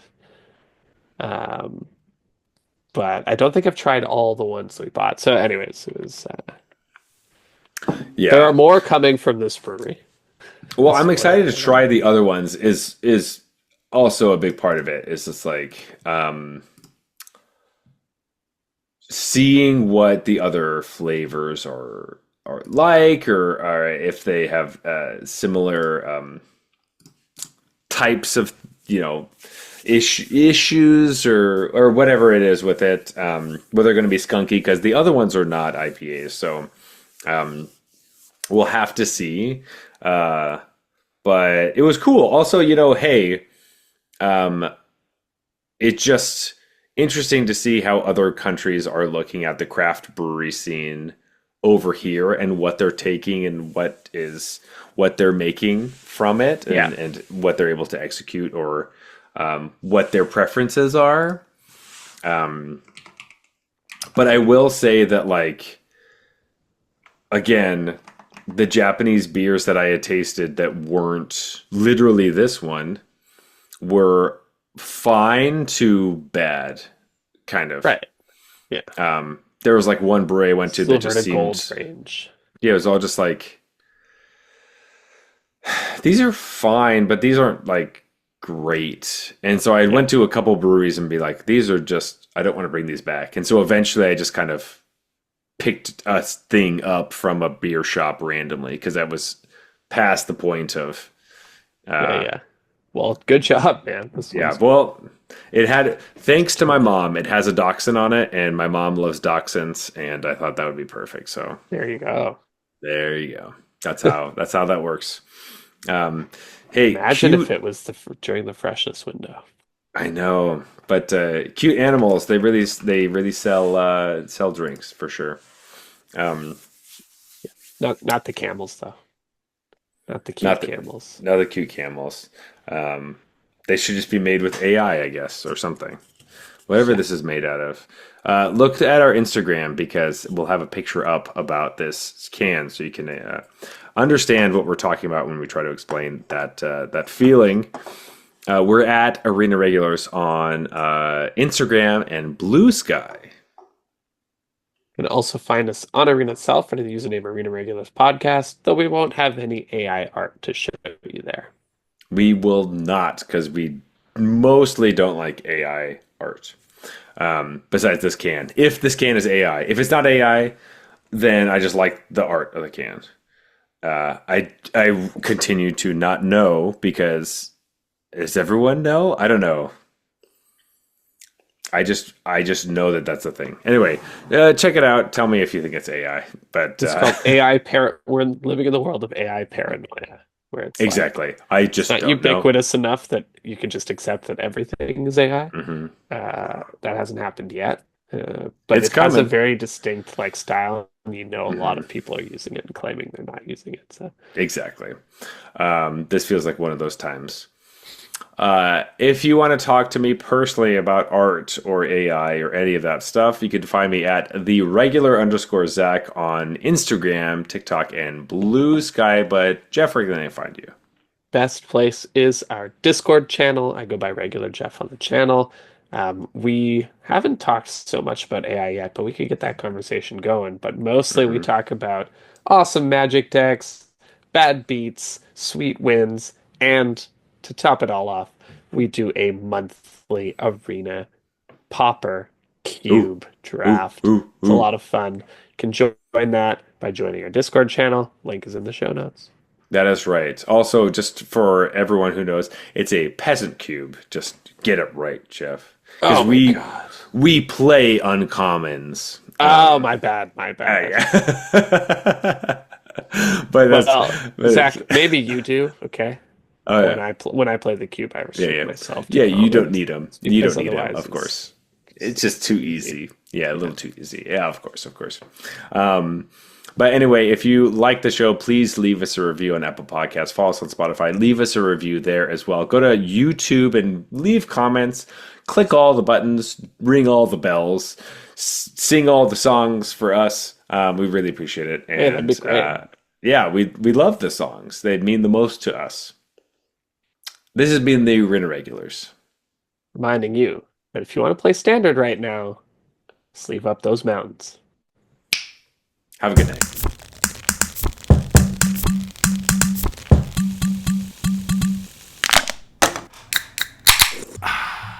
All right, that's fine.